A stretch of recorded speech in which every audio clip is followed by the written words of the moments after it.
અમદાવાદમાં ભાજપના નેતા ભૂષણ ભટ્ટ દ્વારા ઇમરાન ખેડાવાલા અંગે કરેલા નિવેદન અંગે ઇમરાન ખેડાવાલાએ જવાબ આપતા જણાવ્યું હતું કે કોટ વિસ્તારમાં ભૂષણભાઈ એક મોટું દૂષણ છે।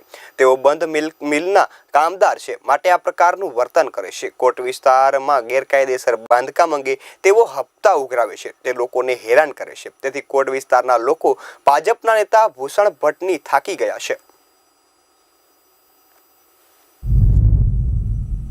અત્યારે ભારતીય જનતા પાર્ટીના ધારાસભ્ય ભૂષણભાઈ ભટ્ટ હું સમજુ છું કે બંધ મિલ કામદાર છે, કામગીરી છે નહીં એટલે પ્રવક્તા તરીકે એમને મૂક્યા છે, પરંતુ સબ્જેક્ટ શું છે એમને વધારે કંઈ ખબર નથી।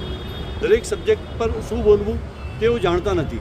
આજના સલમાન એવેન્યુના અંદર જે પ્રમાણે મારા વિધાનસભા વિસ્તારના અંદર આ બિલ્ડિંગ આવેલી છે, હું કોઈ ગેરકાયદેસર બાંધકામને રોકવા નથી જતો ક્યારે પણ, પરંતુ જે પણ જે કાયદાકીય રીતથી જે પણ થાય, કાયદાના અંદર એવું છે કે ભાઈ આ મેટર કોર્ટમાં ચાલી રહી છે, એનું ગેરકાયદેસર બાંધકામ છે 2 માળનું, એના માટેની મેટર અત્યારે ઓલરેડી કોર્ટમાં ચાલુ છે, એનું હિયરિંગ ચાલુ છે અને જજમેન્ટ અત્યારે ના આવે ત્યાં સુધી થોડી રોકાવાની મેં રજૂઆત કરી કે ત્યાં સુધી રોકાવો।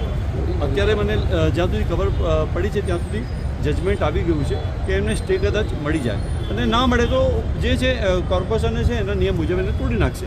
પરંતુ એક રાજકીય રીતથી ભારતીય જનતા પાર્ટીના ધારાસભ્ય અવારનવાર આવી રજૂઆત કરતા હોય છે, એમને કોઈ અત્યારે પાર્ટીના અંદર કોઈ જાતનો કોઈ હોદ્દો નથી, કોઈ ઓળખતું નથી, એટલે અત્યારે એ હવા ત્યાં મારે છે।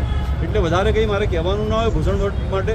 એ તો લોકો એને ભારતીય જનતા પાર્ટીના કે ભારતીય જનતા પાર્ટીના એ લોકો ખાડિયાના લોકો કહેતા કે ભૂષણ ખાડિયાનું દૂષણ, એ પ્રમાણેની વાત લોકો કરતા હતા। હું એવું કહેતો નથી, આ લોકો કહે છે, હું નથી કહેતો કે ખાડિયાનું દૂષણ છે ભૂષણભાઈ ભટ્ટ, પણ લોકો એવું કહે છે।